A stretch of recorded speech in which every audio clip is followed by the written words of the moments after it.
You're listening to the Huddle Up Podcast with Chad Jensen and Zack Kelberman.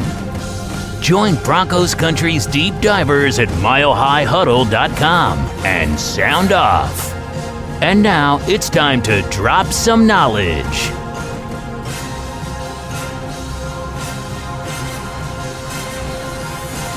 Okie dokie, Smokey. We're live, but we got to let it breathe just a moment here. We're going to get Facebook in the room with us here before we get started. And we got a lot to talk about. It's an exciting day. Lots of rumors are flying, whispers of this or that.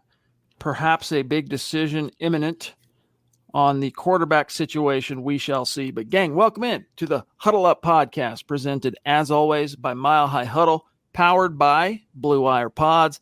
I'm your host, Chad Jensen. With me is my fellow football priest and the deputy editor of milehighhuddle.com, Zack Kelberman. Zack, whispers. We'll see how it shakes out. We'll pick Luke's brain to see why the feeling is what it is. Whispers that perhaps the Broncos have in fact already made their decision at quarterback, that you might see that decision sooner than you might have thought, i.e., before the Seattle game. We'll see why Luke might feel that way later, but what would you think if that's how it shakes out? Well, I mean, just like I was telling you, unless they name the starter tomorrow before the game, I don't know how he can pull Vic Fangio a bait and switch after naming Bridgewater the starter in advance for this game and wanting to give it a fair competition and a fair shakeout. He said yesterday that more information is coming, even though he's damn close to naming the starter. So that said to me that the more information was the next preseason game. I would be really, really surprised if they lined up on Saturday night and it was Drew Lock under center with the ones. I'm not the biggest Teddy guy, as are you, Chad, or not, but you have to at least be fair. If you're going to call it even Steven and you're going to keep up the facade, you have to do it at least a little longer. I would look for an announcement, though, Sunday, Monday, latest. I just can't see how you could do it and maintain credibility in your organization and with your fans and the media. I mean, you've been hammering that even Steven thread. And almost, Zach, more stubbornly, the fact that both guys are going to get to start at least one game in the preseason. So, look, Drew had a great start. Game one was impressive. And even Pat Shurmur today, we'll go through some of the things he had to say. But he said, look, game one showed you what we've been seeing behind closed doors and at practice as far as where Drew has made some significant improvements and strides.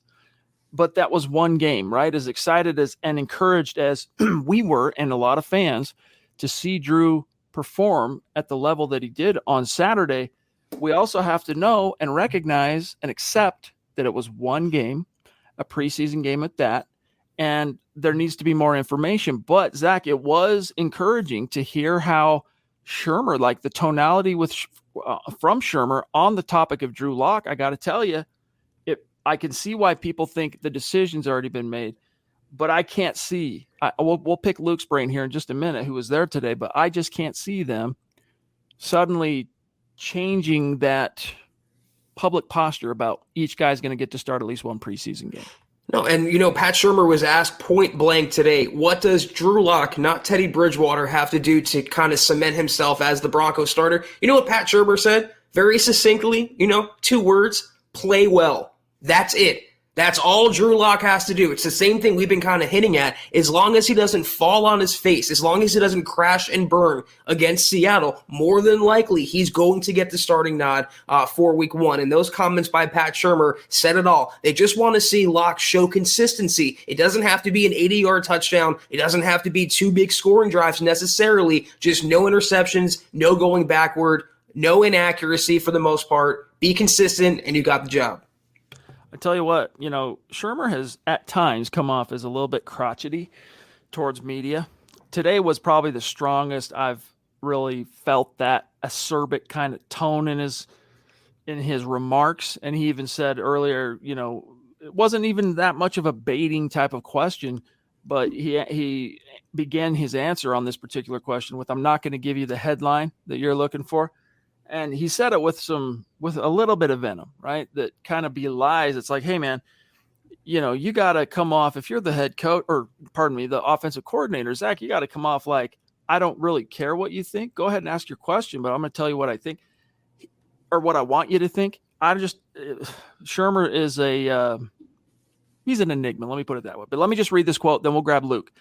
On what Locke needs to do, as Zach mentioned, it was pretty simple up front, but then he elaborated a little bit to against Seattle to prove he's taking the right steps towards being the starter. Quote, play well. Unfortunately, you guys are all charged with doing the math on everything.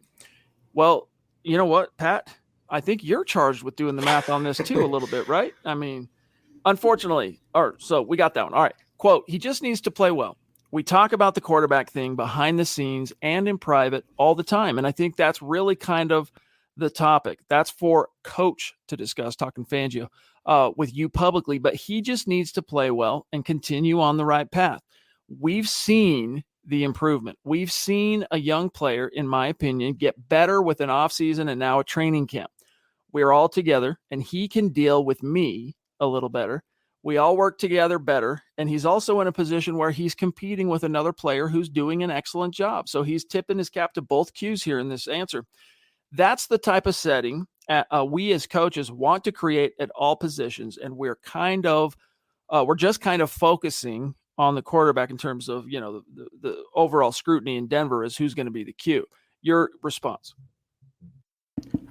I just think he wants to. It's one word. I mean, all those words, all those sentences, all of that dictation leads back to one word. That's consistency. Come out and show you can be a big boy. Come out and lead a big boy offense. Don't throw interceptions. Don't go backward. Preferably lead a couple touchdown drives or one touchdown drive. Just look competent. And I think he has the job in the bag. I think there was a big turning point after the Minnesota game because in a span of 4 days, Chad, Vic Fangio went from even Steven to pretty damn close to naming a starter. There is something to do there. He saw Drew Lock in practice now this week. Drew Lock hasn't taken steps backward. You can argue he didn't win certain days, but he's not going backward. He's progressing forward, and that's all Denver wanted to see. So I actually agree with Pat Shurmur. I'm shocked those words are coming out of my mouth. I've been praising him so often lately. It's starting to scare me, but he's right there. Just play well, and it's yours. Here's what I was talking about real quick on a pretty simple question on how the coaching staff discusses the quarterback question or position. Quote, again,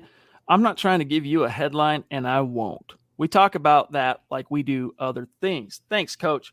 Real quick, before we grab Luke, whose time is limited, we're going to real quick give everyone an update on Facebook where things stand.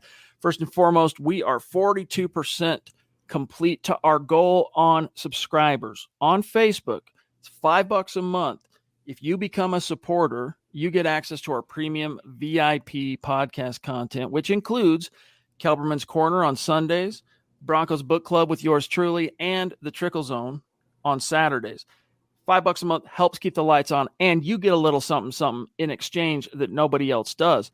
Relative to our 500K goal on Stars on Facebook, we're going to give away when we reach the 500K mark, not only a Von Miller jersey, but a little something, a little unique special MHH keepsake to whoever wins that raffle.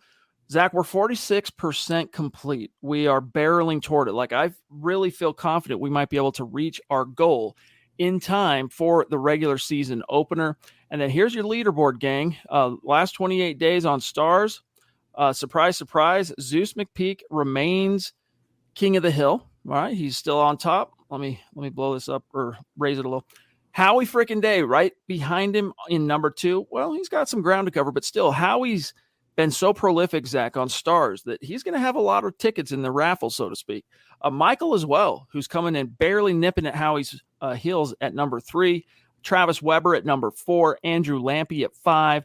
Travis Tarbox at 6. The legend himself, Gary Leeds Palmer, 7. Sean Miller at 8. Andrew Baker, 9. Claude Riley, 10. And then here's the guys, Randy Pete, Butch, Zebulon, Alexander, just outside of the top 15. Top 10. So get those stars in, gang. We'll get closer to that goal. We can't wait to do the raffle. And it works like this. The more stars, only the people who are starring are in the running, right? And so the more stars that someone puts into the goal, the more tickets they're going to have in the hat, which obviously increases the odds of that person winning the drawing. So with that said, let's grab our boots on the ground at Broncos training camp. All 17 days of these practices. He's Luke Patterson. Follow him on Twitter at Luke Patterson LP. Luke, today marked it was the conclusion of training camp. Yeah, there's going to be more practices between now and the season starting, but really this was it for training camp. And your piece today, your notebook for day 17, very good, very interesting. You kind of went through some of your overall takeaways of what you've seen over the course of these last, we'll call it 3 weeks. But let's first start with, my brother, what you had to say about kind of these whispers that maybe something might be changing with the quarterback position. How are you, and what have you heard? What's going on, fellas? Good to be here with Huddle Up. Yeah, training camp is officially in the books for the public. All right, so there's going to be a few media days out there. We'll keep you locked and loaded with what's going to happen next here on Mile High Huddle. But first things first, man, I would say everything is about perception. Zach, Chad, you know that. The NFL, it's all about perception, baby. And when you don't have a starting quarterback, man, people are going to ask questions. People are going to start attacking each other on social media. People are going to start a firestorm. And that has happened because of a bad practice on Tuesday. Are we still talking about that? I mean, it's one thing if we're still talking about it and it's bad practices from Drew Lock on Tuesday and Wednesday. That was not the case. We got Pat Shurmur. I know some follow-up needed to happen. Thank God it finally did. It happened 3 days too late. But watch what they do. Zach, watch what they do. Chad, not what they say. All right. The Broncos are in full spin mode right now, trying to make sure that their tails are covered just in case Drew doesn't work out. And that tells me a couple things, right? It tells me that they care about Drew Lock. They tell me that they're invested with Drew Lock. And when you look at Pat Shurmur and some of those optics today, Drew Lock's going against the scout team defense. First thing I noticed about that was those weird little jerseys that they give you when you're on the scout team, right? It's kind of humiliating. If you're a defender or if you're on offense, you're just trying to get your start. Well, you got to pay your dues on the scout team. When you pay your dues, you're going against the ones, and they're giving those reps to Drew Lock. What's weird about that? Well, Vic Fangio said last week in Vikings joint practices that Teddy Bridgewater would start the Seattle Seahawks game. So wouldn't you think Teddy Bridgewater would have at least had the lion's share of the reps today? That wasn't the case. There were some cryptic tweets out there from different Broncos insiders today, and I don't want to get into the cryptic tweet battle, but it just feels like Drew Lock's job has been claimed. He has not been supplanted by Teddy Bridgewater. And Zach put it best. Drew's had some bad days. Teddy's had some bad days. But Drew's playing well right now. Pat Shurmur ultimately wants to be proven right that he fixed Drew Lock. He wants to be a head coach again. Let's just look at the facts. Doesn't matter if you're a Lock fan. Doesn't matter if you're a Bridgewater fan. The only thing that matters is which quarterback is going to get the start. It's ultimately going to be Drew Lock. I expect that decision to be made next Tuesday. That's a really good point about Pat Shurmur. He was hired to be the quote-unquote quarterback whisperer, quarterback guru, whatever word you want to use. And coaches take that personally. It's these pet projects, kind of like Mike Munchak and Garrett Bowles. And Mike Munchak, it's a feather in Mike Munchak's cap with Bowles' success. But Luke, Sam has a question here that I kind of wanted to ask too, so I'll just give him the credit. He says, Luke, does it appear that Lock is winning/earning the job, or is it more that Teddy hasn't done anything to be the starter and Lock is winning by default? What say you? Ooh, that's a good question, Sam. Really appreciate the support. Thanks for joining Huddle Up. Oh, man, I would say yes, and yes. I mean, it's so hard, Zach. It's so hard, Chad, walking to the parking lot, talking with different Broncos insiders. Who you got today? Trying to get some confirmation that we're all seeing the same thing. And that's never going to be the case. We just talked about perception. I just rambled on for 5 minutes about that. Look, Teddy's won some days. Drew's won some days. But overall, Drew Lock has got those wow plays. He's got the firepower. He's got the excitement. There's very little to be excited about right now with the Broncos offense and not having a quarterback. But when Drew Lock is in there throwing 2 touchdowns, it's time to get excited. When Drew Lock's throwing bombs in practice, it's time to get excited. I, for one, am just ecstatic that offensive coordinator Pat Shurmur is actually calling plays to the offense's strength. Something I wrote about today on milehighhuddle.com. I'm very proud of Pat Shurmur. I know you gave him a tip of the hat, Zach, and I find myself, I'm confused that I'm saying that. I'm wondering, is Shula calling the plays? I mean, this is just really, really weird. So it's not so much that Drew's pulling away by a far different margin than Teddy Bridgewater is. It's more so that he hasn't been supplanted. And shouldn't that be the case? Shouldn't Drew Lock be able to beat Teddy Bridgewater? Now, don't get it twisted, Broncos country. You will see Teddy. The question is it going to be by hook or by crook, injury or poor play? I like that, hook or by crook. All right, real quick here, guys. Let's grab Tom El Greco, who has a comment here. Thank you, Tom, up in Canada. Appreciate you, my friend. He says, I hope the Broncos have chosen Drew. He is the upside, the higher ceiling. He's the future. Enough of this QB carousel, guys. Luke, I submit to you that as much as I think it would be in the team's best interest, and yes, YouTube, Facebook, please like this video, for Drew to become the future, he has yet to grasp and secure the bag. Let's say, let's take it all the way back to his Mizzou days, right? Let's secure the bag, right? He hasn't quite done that. But if he does, if he has himself a good year this year, if he does indeed get named the starter and he goes out and he plays well and the Broncos have a little success as a team, I mean, golly, this team, especially after just the depredations of the last 5 years, I'm not going to say they're going to roll out the Brinks truck per se. We're not talking about $500 million like Patrick Mahomes or anything like that, but the dude is going to feel a little bit more comfortable. But there's a long road left to hoe between now and then. Yeah, absolutely. You know what, Chad, Zach, it comes down to who do you believe in if you're a teammate over there at UC Health Training Center of both quarterbacks right now. I kind of feel like the defense is leaning a little bit more towards Teddy, and that's because they're tired of the turnovers. They're tired of being put in a bad spot. Doesn't mean they don't like Drew, but when Kareem Jackson is publicly campaigning for a different quarterback, there's something to be said for that. On the other side, you look at Melvin Gordon. Fake it till you make it, bro. Weren't exactly endorsing comments towards Drew Lock over the offseason. I definitely think he crossed a line that you should not cross with your teammate. Take the PR-friendly route. But I'm wondering, I don't know that the locker room is truly divided. I would just say I think the defensive guys are leaning Teddy, but I think the offensive guys are leaning Drew. I think the offensive guys know that they have a competent quarterback in Teddy Bridgewater, someone that they can trust, someone that they can build immediate rapport with, as we've seen. I mean, Teddy's been here for a few weeks, and he's already just gelling with the guys. He's beloved in the locker room. So I think that's a little bit interesting. I don't think you're going to see any internal beefs. Drew Lock and Teddy Bridgewater get along, okay? They get along great. Watch for that this Saturday night. When Drew Lock's on the sideline, you're going to see him checking in with Teddy. You're going to see Brett Rippon also involved in the conversation. So the quarterback room is much better than it's been the last couple of years, something that Broncos country should be ultimately really excited about. Luke, I have a question because there's so many other players that are not quarterbacks on this roster, and there's a lot to look forward to in this preseason game. Tell me, while we have you, it's our last podcast until the game, tell me what you're looking for non-quarterback wise. Where are you looking for separation on defense, offense? What are your major storylines for this game? Yeah, a couple of them, Zach. Right tackle. Who's the starting right tackle going to be? If you look at the depth chart right now, DenverBroncos.com, it's going to have Calvin Anderson / Bobby Massey or vice versa.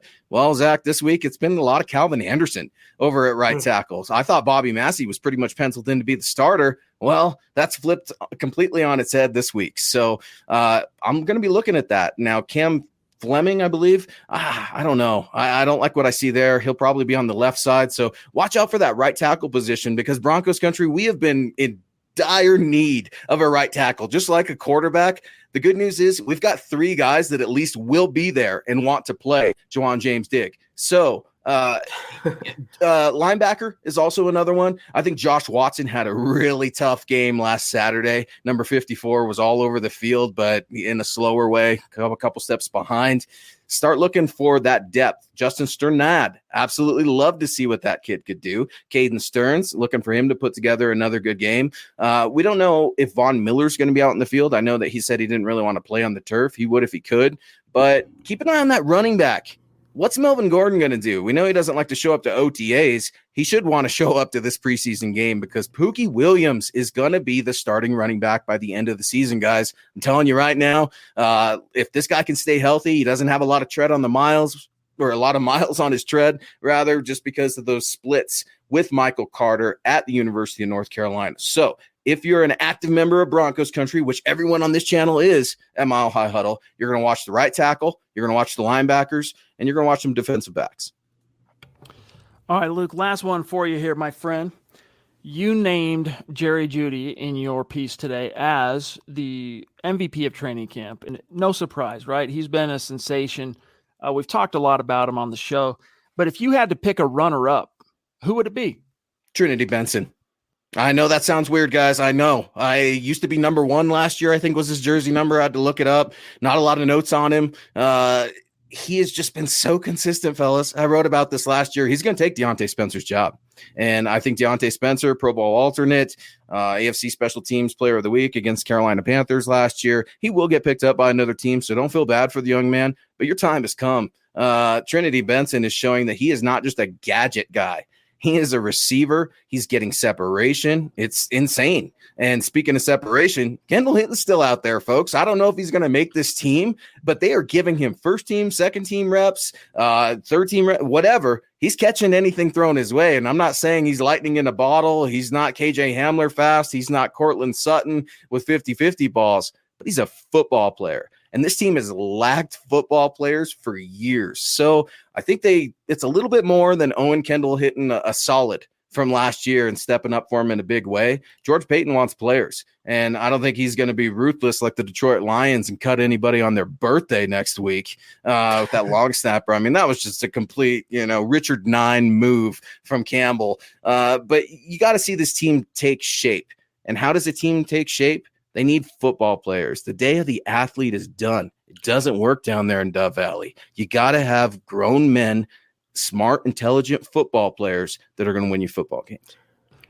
Luke, it's funny. I put out a tweet earlier today about the receivers, and it caused some sort of, a conversation. I'm not going to say a firestorm. I said if the Broncos keep 5, these are the 5. And I had obviously the big 3, Tim Patrick, then I had Trinity Benson. They might keep 6, but if they keep 6, to me, it's between Kendall Hinton and Seth Williams for me. I am leaving Tyree Cleveland off this roster, considering the training camp, the bad hand so far, and I'm leaving Deontay Spencer. You know why? Because I want the best 5 or 6 wide receivers to be on the team. And Deontay Spencer offers 0 as a wide receiver, and he's not the greatest punt returner of all time. If you can cross-train KJ Hamler or preferably Trinity Benson to do that job, and Trinity Benson's making plays on offense, why wouldn't you want to keep that guy? I don't understand the Spencer love. Yeah.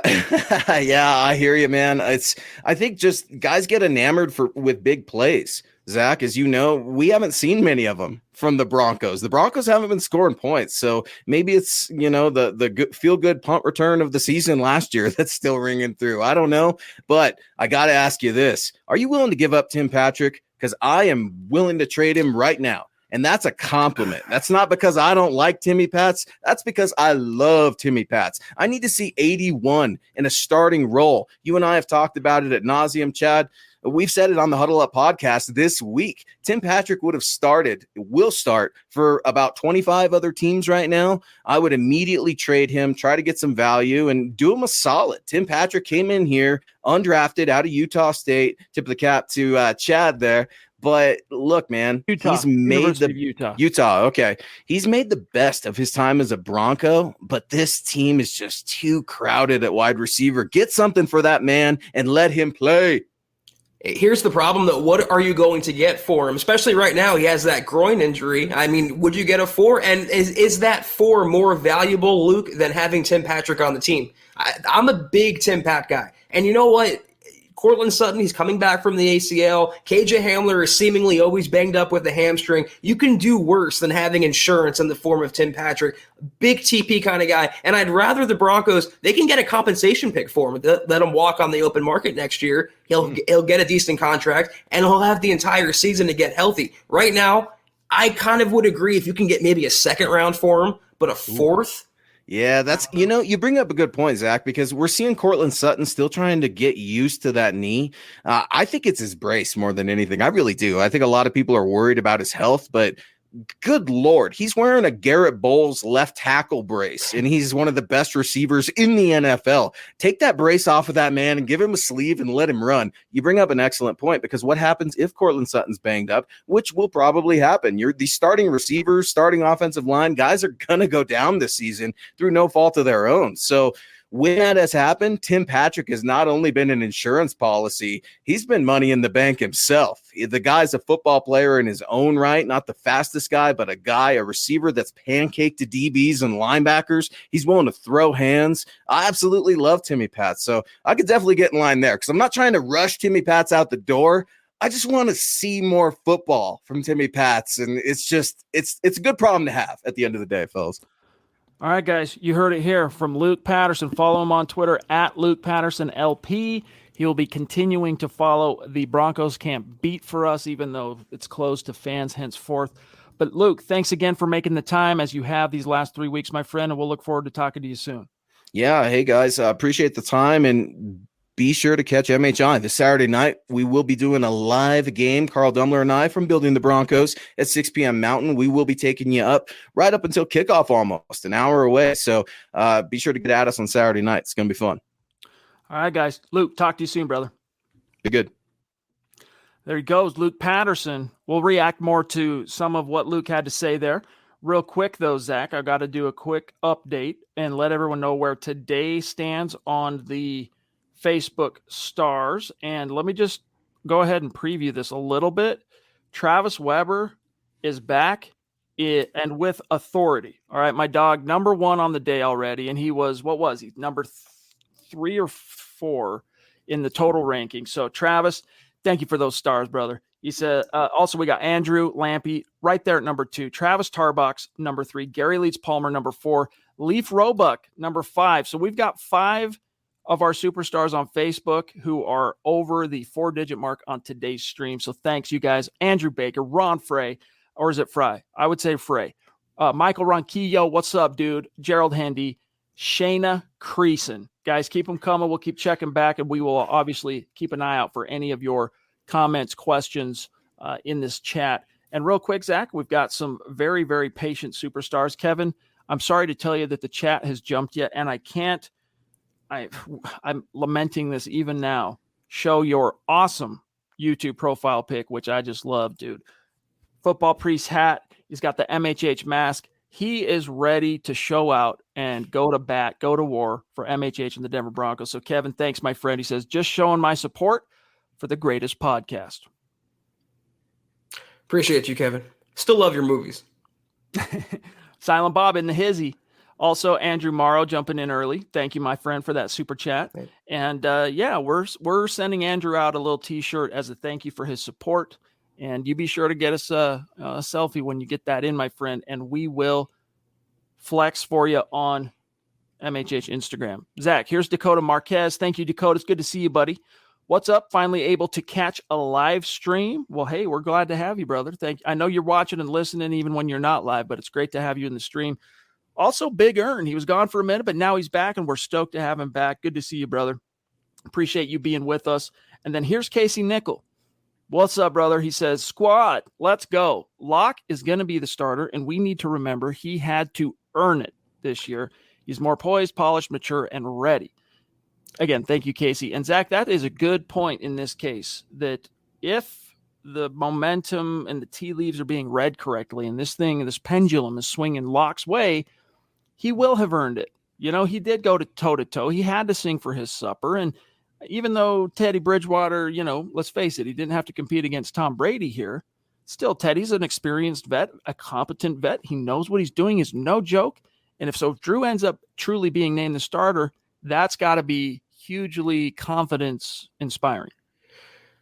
He earned it up until this point, though. And the thing with Drew is he's going to have to earn it every game until he shows and he demonstrates over a 4 or 5 week stretch. Okay, this is a new quarterback. We can trust him. We can take the training wheels off, and we're not having to worry he's going to fall over and crash. He can be okay on his own.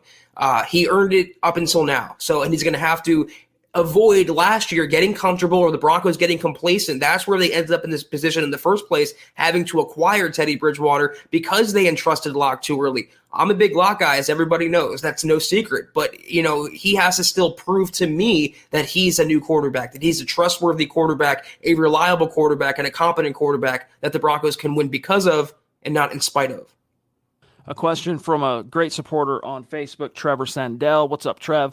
He says, I think it's going to be Drew. Zach, question. If Locke is named the starter, how long is his leash on the starting job? Thanks.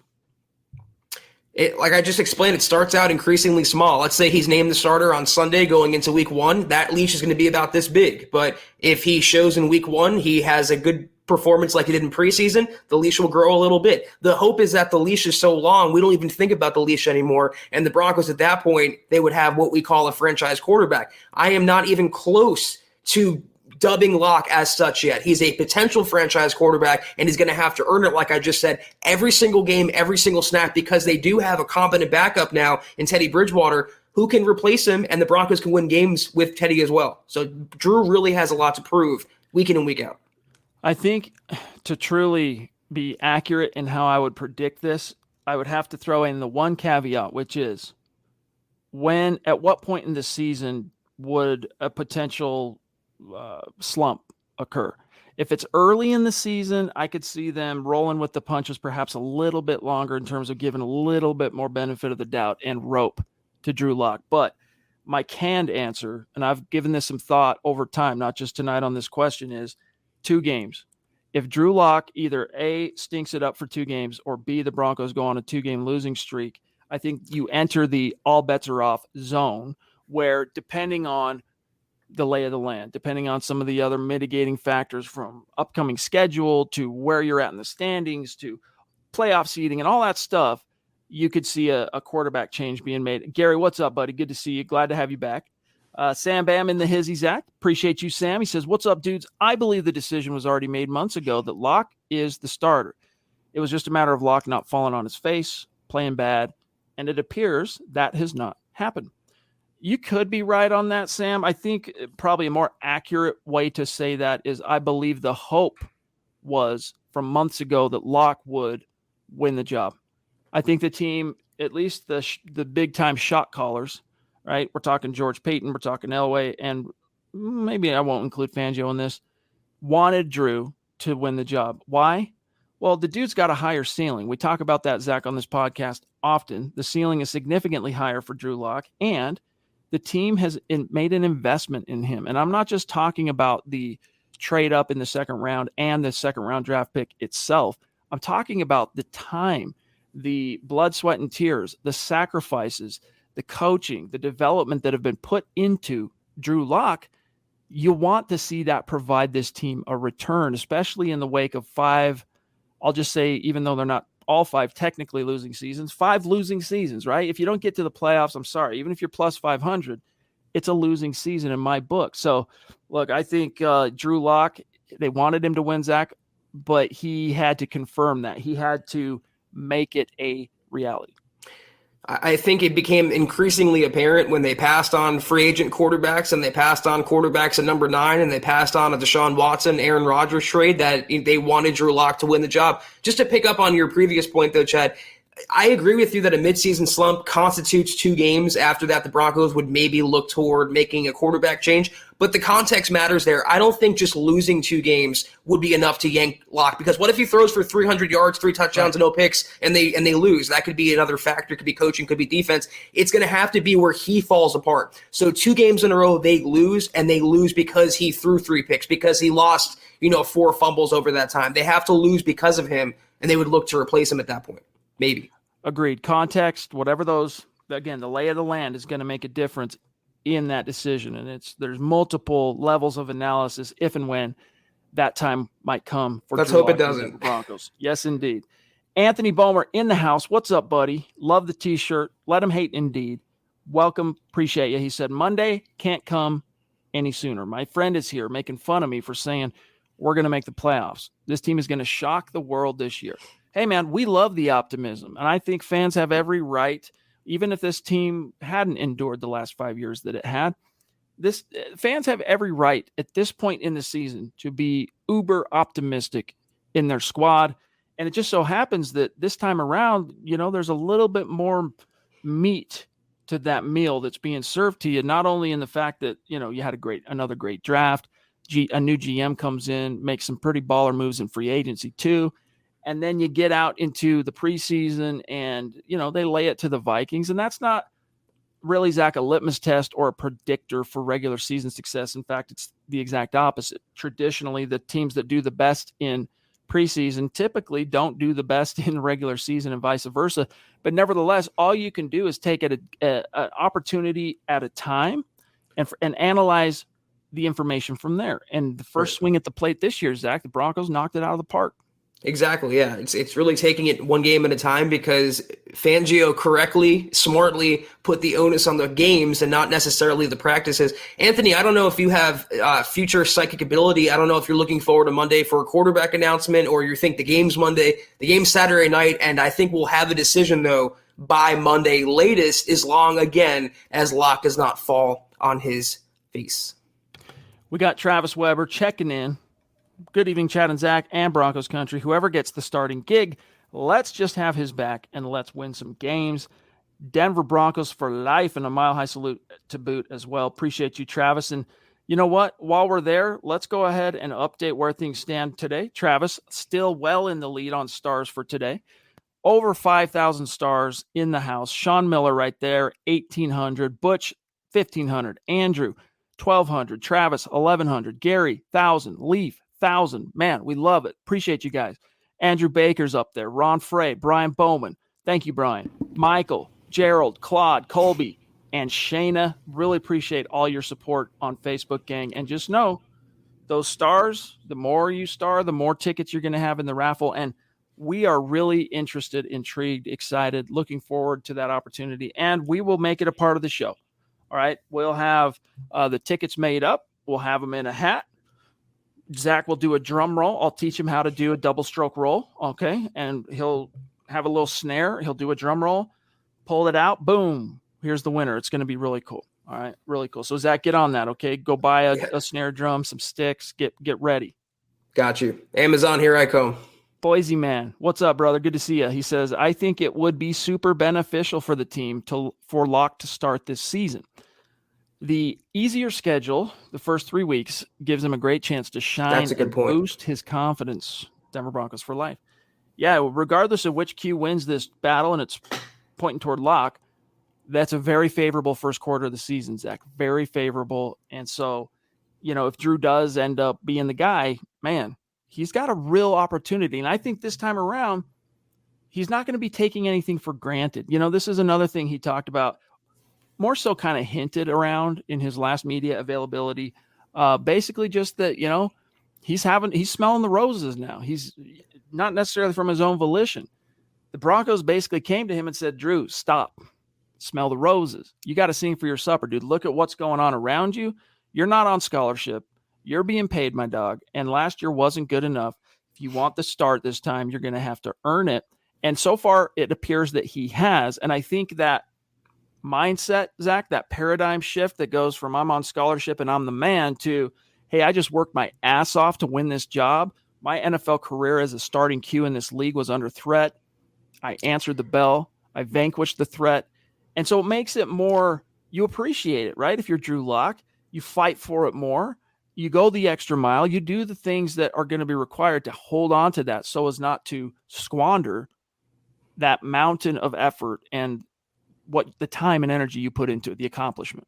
Yeah, I think it'd be akin to like a manager of a restaurant having to start washing dishes. You start to get appreciative for what other jobs and what a paycheck really constitutes, and you're lucky to be able to have some sort of responsibility for that employer. That's a really good point about having 3 easy games. I don't think any game is easy in the NFL, especially for a young, inconsistent quarterback. Hopefully not anymore. But New York, Jacksonville, and then New York again. We'll be there week 3 meetup, MHH meetup again, guys. Anyone, boys and man, hope you can make it out there for the Jets game. But let's say, God forbid they lose week 1. It's still a good point. You don't necessarily have to win those first 3. That's ideal. But let's just say they come out slow against the Giants. That's a perfect rebound opportunity against Jacksonville and their barely there defense. And a rookie quarterback they're facing who probably won't be in Urban Meyer's scheme up to snuff just yet. So it's a really good point before the schedule hardens up really badly in the middle of the year, the third quarter of the year. They need to start out strong and fast in the first 3 weeks. I wholeheartedly agree with that.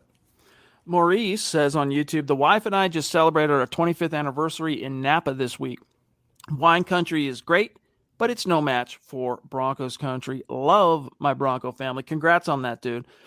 That talk about accomplishments, talking about achievement, not to compare marriage to a job, because come on now.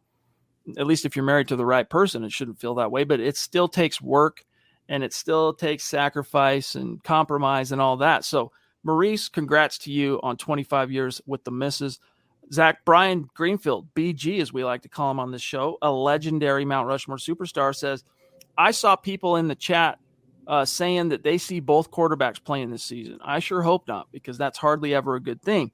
Zach, that might have a little something to do with Luke's article today after he basically said, look, the whispers are it's looking like it's going to be Drew, but I still expect to see both quarterbacks in the season, which sounds like it's a contradictory statement, but I don't think that's what he wasn't just saying, yeah, and then he's going to get benched. It's that one of the things we know about Drew Lock's NFL resume. 2 years in the league, 2 consecutive injuries in those years that caused him to miss time. So you hope to God, you knock on wood that he got a little bit thicker this year, he put on some weight, that's going to serve him and that he's not going to get hurt this year. But the odds, at least based on Drew's trajectory thus far, the odds point in the direction of at some point Teddy, at the very least, is going to have to come in relief of Drew, not necessarily to replace him, but perhaps to stopgap for a short time. Although I'm hoping that doesn't happen. Right there with you. Yeah, and I've heard other members of Broncos country. I know Christy tweeted at me with this I don't know if she's serious or not, but I know other Broncos fans are thinking that because they have 2 quarterbacks, maybe they should put those 2 quarterbacks to use, kind of like what the Saints do with Taysom Hill and I guess Jameis Winston this year. But no, this isn't high school. This isn't college. They're not going to run a 2 quarterback system. The starter is going to be the starter and the backup is going to be the backup, period. Travis, what's up, buddy? He says, I know he just started practicing, but how has Baron Browning looked so far? And is he going to be an inside or an outside guy? Sorry that we couldn't get to that while Luke was still with us, but I'll tell you what Vic Fangio said about Baron Browning today. And that is that, quote, how is he looking after a week of practice? Quote, better. He had a good week considering his lack of work and preparation for it. He did good. The most important thing is he did good physically, meaning no setbacks. He didn't feel any after effects. We probably could have started him a little earlier as far as practice, but he did good. I was pleased with what he did. So far, so good. I think it's trending, Zach, toward OLB for Browning, but he's a guy that, at least in the short term, which I don't understand. I'm like scratching my head on this right now, why they're even fiddling with that as a notion.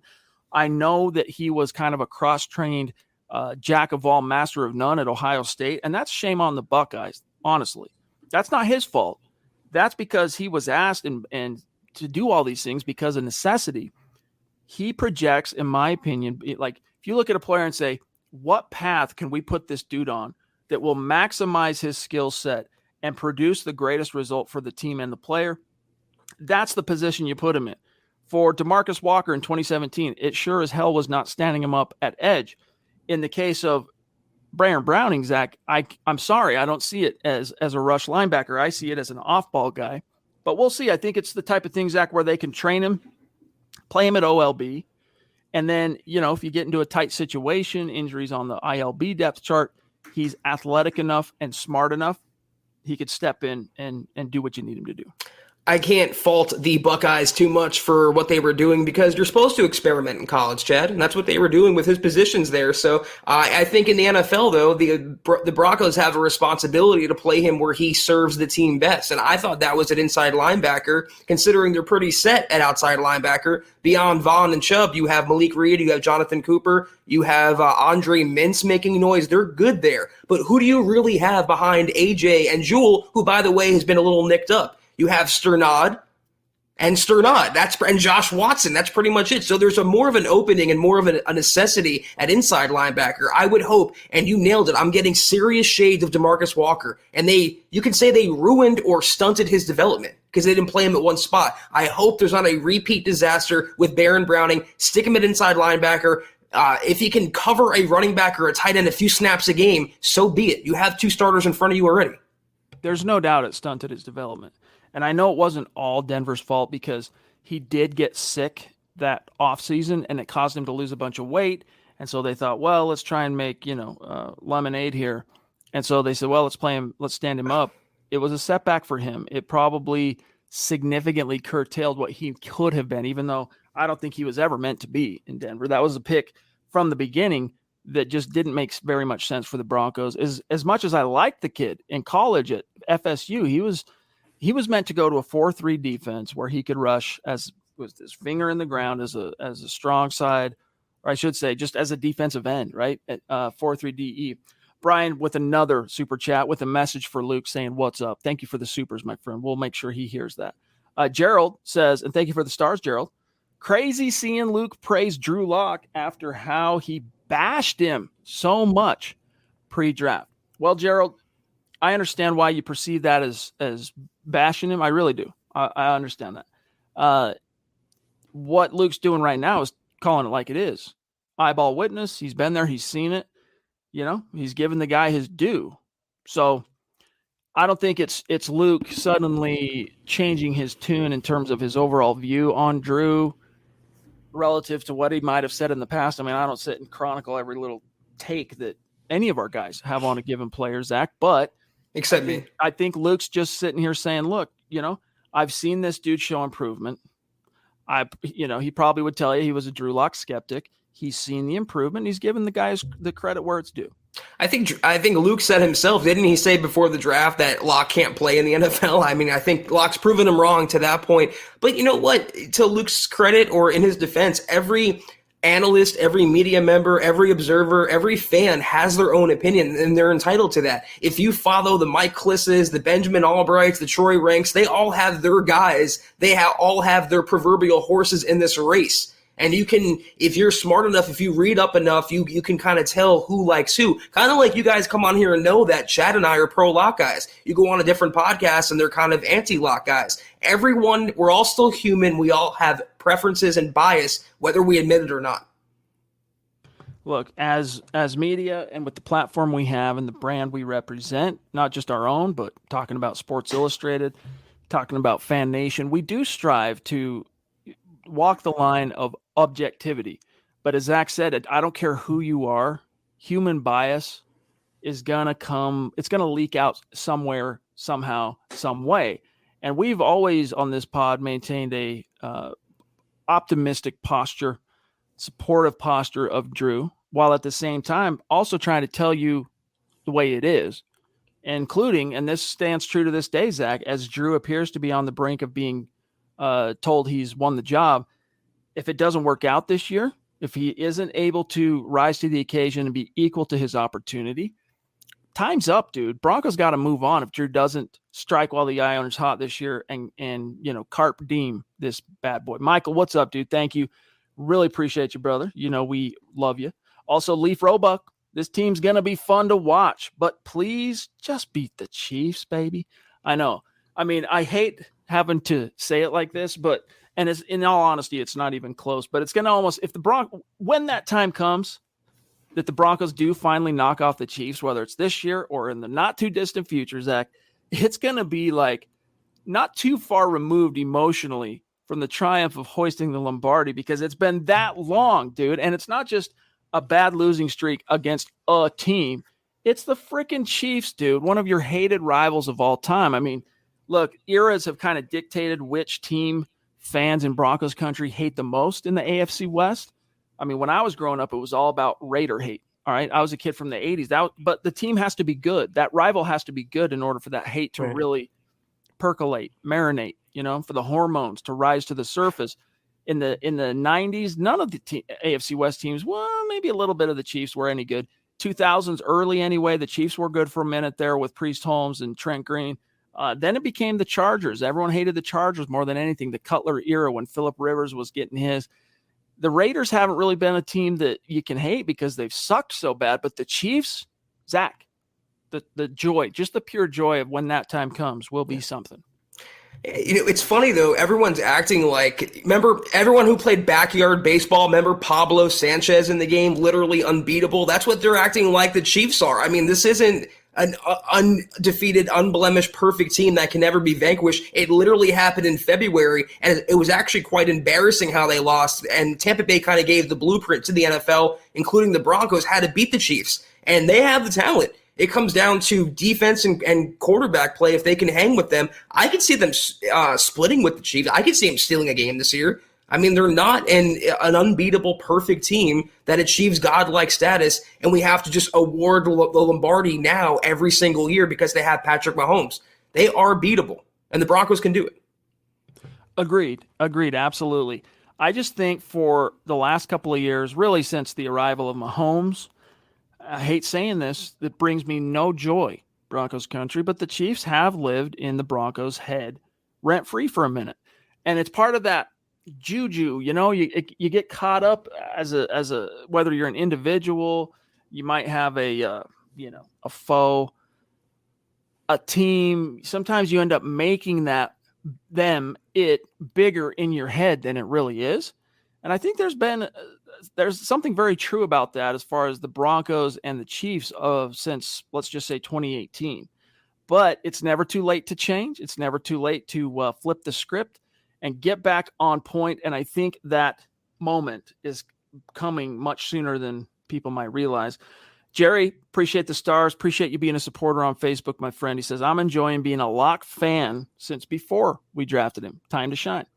Yeah, I liked Drew as a prospect long before he became a Bronco. I liked his, it gets overused, but his swag, secure the bag, all that stuff. I like seeing that in the queue. I like seeing a guy wield it a little bit as far as the mentality, so to speak. But I was also, I understood that it was going to take a little time, Zach, to get him up to speed, right? And let's hope that now 3 off seasons into his NFL career, that time has, expired. The microwave went ding, dinner's done, time to feast. Yeah, that's a good way to put it. And it's true. It's a young quarterback. You have to have patience. And I think we've talked about this so many times, but Locke got the brunt of all the other failed quarterback experiments in Denver. And by the time he was drafted, Broncos country had no patience for any sort of development. And, Chad and I wouldn't cape for anyone. We wouldn't die on any particular hill. We wouldn't like any particular quarterback. We genuinely thought that Drew Lock, and we're not patting ourselves on the back. There's still a chance he can go belly up. But so far, he's looking like the developed quarterback that we foresaw when he was drafted. He was never going to be a finished product in 2019, not even close. But when you go 4-1 with that guy in 5 games, you realize you have something there. Amen. Here's Naj, another legendary Super Chat superstar here at MHH. He says, and thank you for that very generous support, Naj. We love you, my friend. He says, hey, brothers, as recently as yesterday, every analyst I've seen on ESPN and NFL Network has anointed Teddy Bridgewater the starter. It's reassuring to hear that Drew, in fact, may be the guy. Why is the national media so off on this? Because they're not there. They're not there. Jeff Legwold's there, but he's local beat. You don't see him on ESPN Sports Center or, NFL Primetime or, NFL. Very few exceptions. During the season, if there's a news report, something breaking that comes out of Denver, Sports Center will do a stand-up with Legwold, and he'll report what's going on. But as far as the analysis, the talking heads that you see on in front of microphones and lights on ESPN and NFL Network every day, Zach, these are national guys that are hundreds and in some cases thousands of miles away from what's going on, and they're covering 32 teams. So they go off of the general vibe. They might, for a little preparation for a segment, they might Google a thing here or there and try. And that's literally like the extent of their research. They're not there. They don't know what's up. And Zach and I, we're not at practice every day, but we are following the storylines. We're there. We're talking to people who are there, whether it's our guys or others. We're talking to our sources and our people and our colleagues. And so we have our finger on the pulse, all right, of what's going on. They do not. And in their defense, Zach, look, it's hard enough for you guys like you and I. You cover the Cowboys as well as the Broncos. I cover the Colts as well as the Broncos. It's hard enough to be an authority on 2 teams. To try and be an authority on 32, yes. I mean, let's forget it. It's a really good point. Them not being there certainly adds to it, Chad, but there is an obvious Broncos bias. And I think it started with Peyton Manning, because I follow a virtue in my life that people don't hate losers. So when the Broncos got Peyton Manning, they started to win more. They eventually won a title. They became, public enemy number 1. And ever since he retired from 2016 up until now, they've gotten their pot shots in. Every time Denver's had a losing season, they've had a bad quarterback play. The media, the same media that was poo-pooing while Peyton Manning was there and hating on the winners, are now, hating on the quote-unquote losers. They have no idea what's going on. And I understand not being there is one thing, covering all 32 teams, but when you come up with a stat like Pro Football Focus does. And the sole reason of that made up stat is to discredit a team like Denver. That's an obvious bias for me. But this is why we have said, and will continue to say, let him hate. Let him hate, baby. Boise man again. Thanks, brother. He says, even if it's Locke not being supplanted by Teddy, you could say he earned it because the Locke of last year would not have held off Teddy in a true battle. It shows his growth and maturity. I like what you're saying there. I'm not sure he could have withstood it either because he didn't have the mental fortitude perhaps quite yet. And I think the fortitude that he has now, Zach, talking about Drew Lock, that was honed, that was earned, that was dearly bought and purchased through the School of Hard Knocks as far as the season, the 2020 campaign itself, and then the work he put in this offseason and then being challenged. You gotta rise up if you're being tested, and Drew, so far it seems he's risen to the occasion. Yeah, I mean, so far, and those are the two key words there. We can only judge him on the offseason work he put in, training camp practices, and the first preseason game. And that's why Vic Fangio said more information is coming. But the information up until now is looking really good for number 3. Randy Foster, what's up, buddy? Thank you for the super chat. Connect on Twitter. What's up, fellas? He says, I heard rumors today of Tim Patrick running scout team. I know there were trade rumors. Anything to make of this? No. He's a chess piece right now. He's still getting back to full health. If a team makes a George Paton an offer he can't refuse, he will not refuse it, and Timmy P will get dealt. But until and unless that happens, Zach, Timmy P is a Denver Bronco working back from, I think it was a groin, if I'm not mistaken, and that's a good thing, man. Timmy P is as good of a backup X receiver as there is in the league. He's starting caliber guy on most clubs in this league. So I think Broncos fans should be fortunate and feel fortunate to have him still be a Denver Bronco. Just don't be stunned if at some point between now and the NFL trade deadline, my dog gets dealt. I mean, yeah, if he really was running scout team today, it could be because he's working back from that injury and they're taking it slow with him. And again, I still say the Broncos have more value with Tim Patrick on the roster than with an extra 4th or 5th round pick in their pocket. As much as George Paton loves draft picks, I'd rather them hold on to Tim Patrick. Hopefully he'll benefit from having so many weapons around him. He'll probably walk next offseason, next March, but the Broncos could get a comp pick in return. That's the route I would take. I'm not trading him for the sake of trading him. All right, guys, we are about out of time, so we got to rapid fire our remaining superstars. I know it is the Mile High Mailbag. We are your football priests, right? Each and every week. Really, it's each and every stream. We're here to offer you the absolution and answers to your burning Broncos questions. And we want to get to all of the superstars and all of the star senders tonight.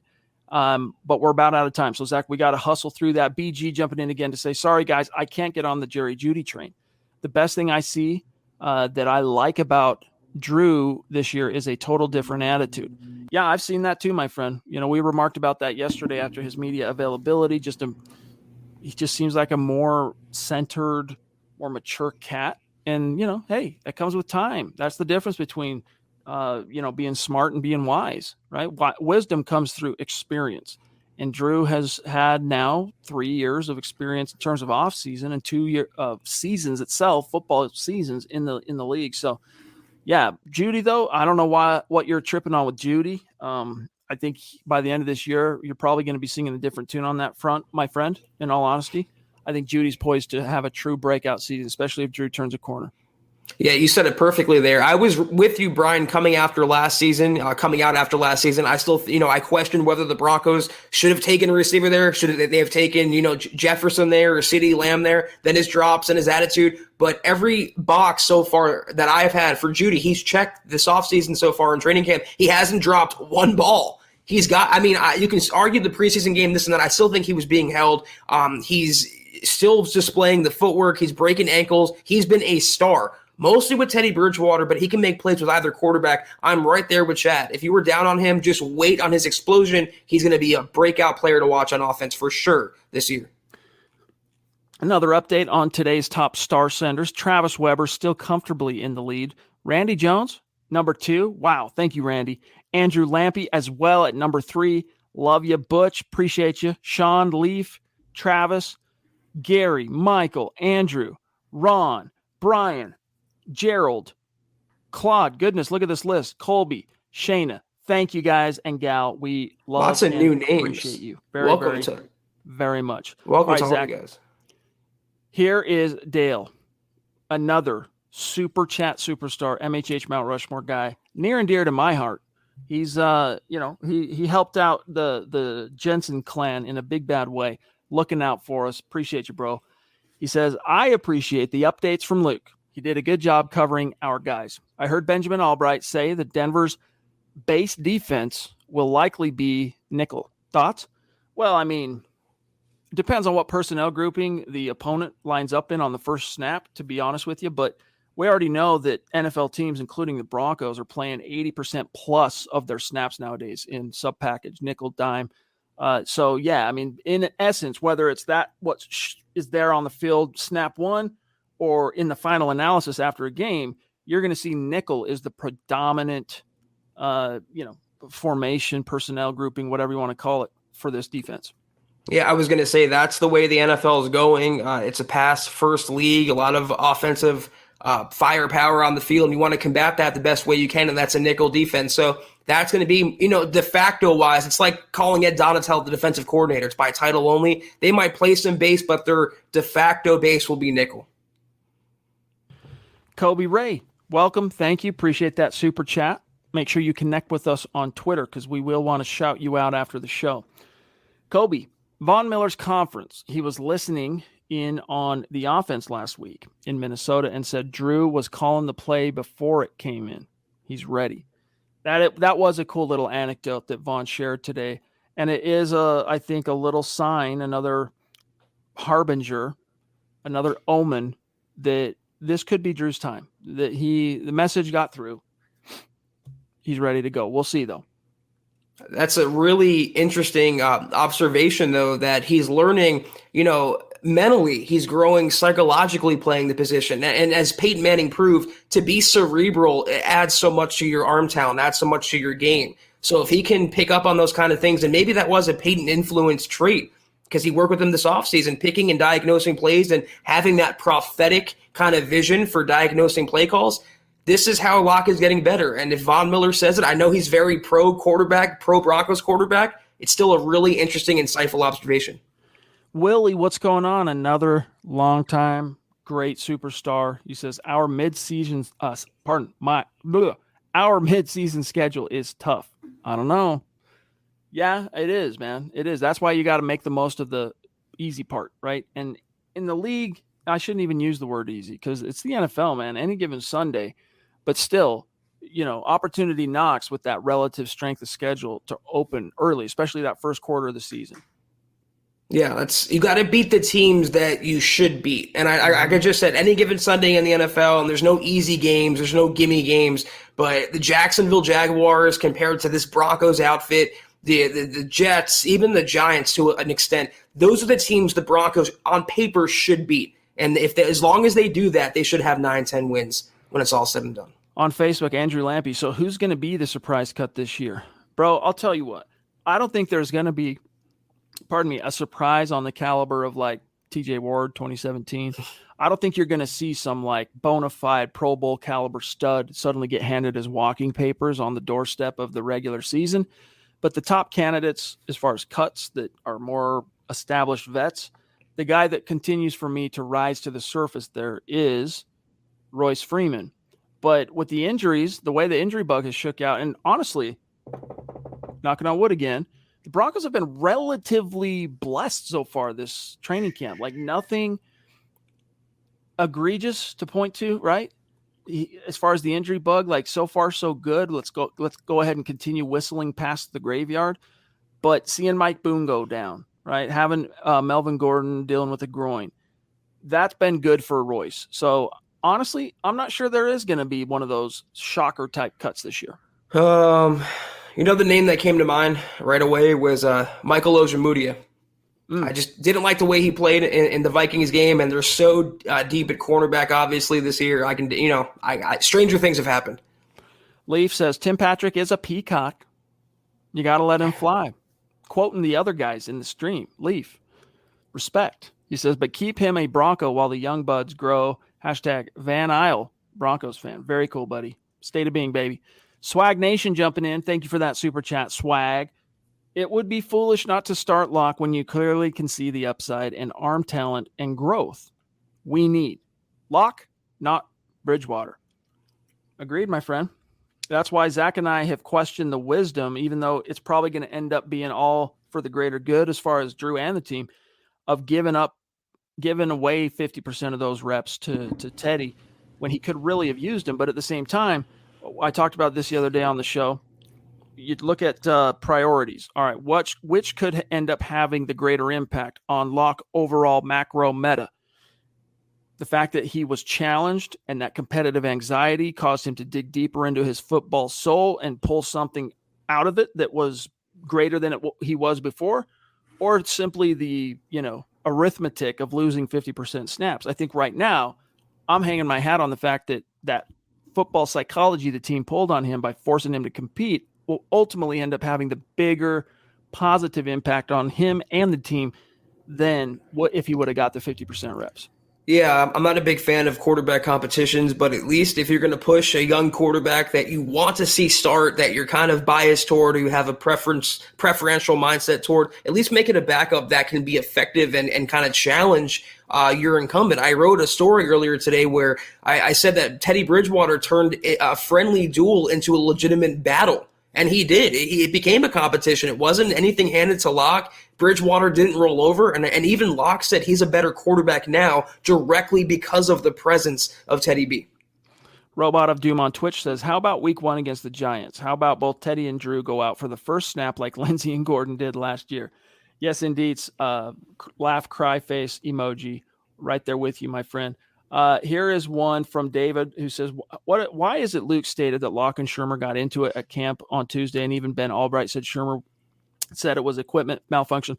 All right, so look at it like this, all right? You're watching from a distance as things unfold, right?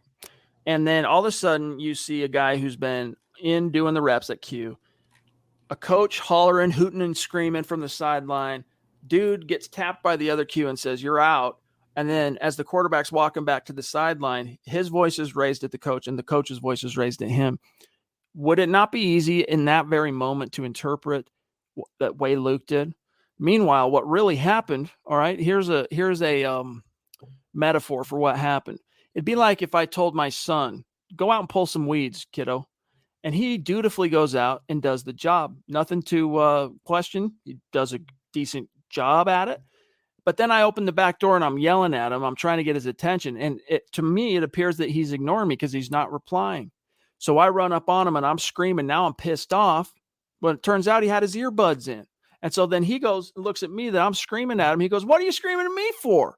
Right? That's basically what happened. All right. They were running through a noise drill. And when they raised the level of the noise, it did something to cut out the sound in Locke's helmet. And so Shurmur, not realizing that, was hooting and hollering and pissed off and irritated. And Drew wasn't hearing what he was trying to say to him. And so Shurmur just said, Teddy, get in there, and pulled him out. And Drew was basically trying to communicate to him, dude, why are you so fired up? I don't even know what you're talking about. I couldn't hear anything, right? So it ended up being, according to the team anyway, this is what we're told, a non-issue. But that's how it could be perceived, Zach, from people, watching from 25, 30 yards away. Yeah, we asked Luke about that, or I did directly yesterday. What was your, how did you reach that conclusion? Everyone's entitled to their own perceptions. I'm not going to get on Luke for using the word pull. That's how he saw it, and that's how he described it. But you can check out the podcast yesterday for more of an explanation. Fortunately, though, Chad, it wasn't anything major. It was a little bit of a minor malfunction. This was a molehill that was made into a mountain. All right, guys, we really got to hustle. Dennis Woods, legendary superstar. Other than quarterback and barring injury, is there a weak link on offense? Huge talent in skill positions, and the O-line is solid. I really don't see one. Yeah, if the Broncos, Zach, field a competent Q this year, you could point to maybe right tackle. I'm still a little underwhelmed by Graham Glasgow, even though friend of the show, much love to him, respect. I want to see him justify that contract a little bit more. So I'll just say right side of the line until proven otherwise. How about left guard with Dalton Reisner? I know that Fangio said they're entrenched Reisner and Glasgow as starting guards, but he wasn't exactly spectacular last year. They have some minor things you can worry about, maybe backup tight end depth, you can make a case there, or the backfield depth right now with so many injuries afoot in Denver. But yeah, for sure, the first thing that comes to mind is right tackle. We have to pray to God, guys, collectively, Bobby Massey stays healthy. Randy Foster again, thank you, buddy. He says, no better way to spend a night than watching MHH. Indeed. Salute, brother. Appreciate that. BG again, thank you, buddy. Do you guys think Denver's defense could be overrated? Yeah, it could be. It could be. There's a lot of hype there. And sometimes the hype does not get justified. But in this case, I'm not worried about it. I think they're going to be there's a good chance this is a top 5 defense, right? If you said, hey, Chad, are you a betting man? And I were to say to you, sure, I'm a betting man. Do you want to bet the Broncos are going to be a top 5 defense? I put a little money on that, although I'm not a betting man per se. I would have put a lot of money on that. They better be a top 5 defense, keeping Fangio around for this long, for a third year, assembling the defense, taking a cornerback over a quarterback at number 9. You can say what you want about that move. Everyone has their opinion, but still, they've tilted this defense and the personnel in Fangio's favor, and they better be a top 5 unit. I'm expecting top 3, honestly. All right, I am checking to see if there was anyone we missed. Oh, another one from Willie. Very trusty. We love Willie. I won't be too upset with Drew if we lose to, say, the Ravens, the Steelers, Chiefs, Browns. I don't think a midseason slump would be that damning. Yeah, again, bro, it depends on the context, right? It really, really does. Yep. Okay, stand by. Almost through, making sure we're caught up here. And then we'll do one last update on Facebook, give everyone their props. And then we'll catch you this weekend for first Broncos Book Club on Saturday, and then Kelberman's Corner Sunday. And then the Huddle Up podcast returns, of course, on Sunday evening. So let's grab this last one from Zebulon. Is Kareem Jackson safe? You know, I referenced TJ Ward as really a surprise cut back in 2017. He's an older vet, says Zebulon, and Caden Stearns has looked good. Zach, your thoughts?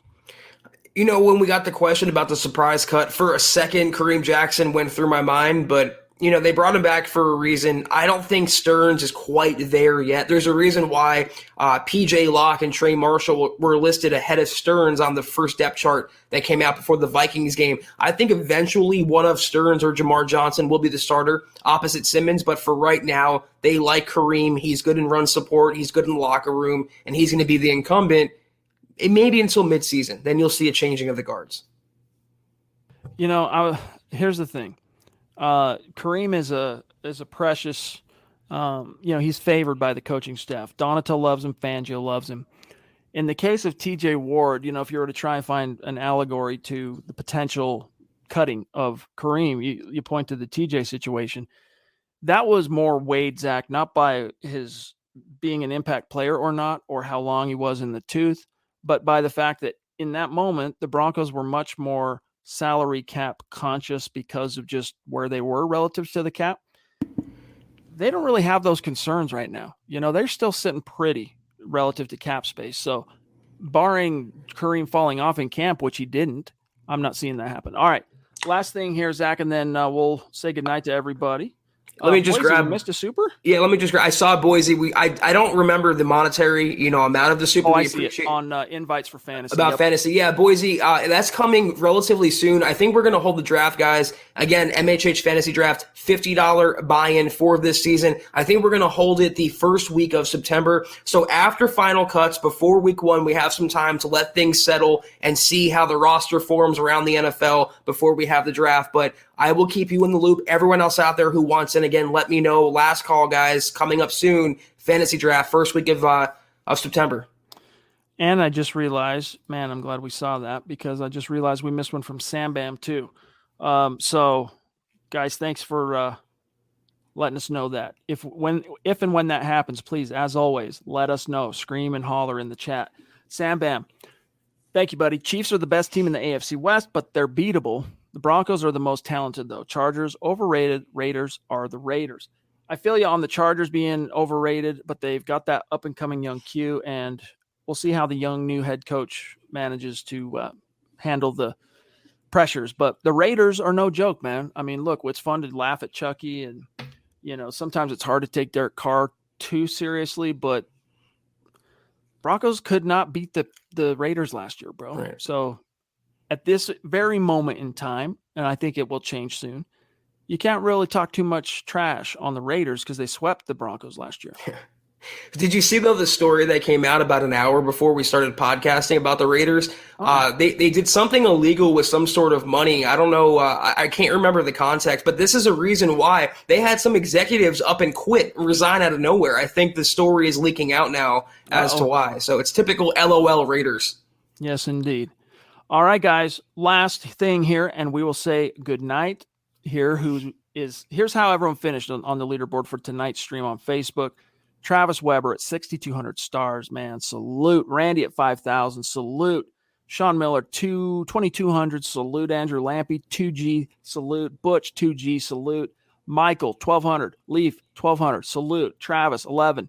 Gary, 1,000. Salute you guys. To each and every one of you, Andrew Baker, Brian, Ron, Gerald, Claude, Colby, Shayna, we very much love and appreciate that. And we have leapt so much closer to the goal. I am supremely confident we're going to be doing that giveaway before the first game, week 1. So, guys, love you, appreciate you, all your support. We'll see you this weekend. Zach, sign us off, dog.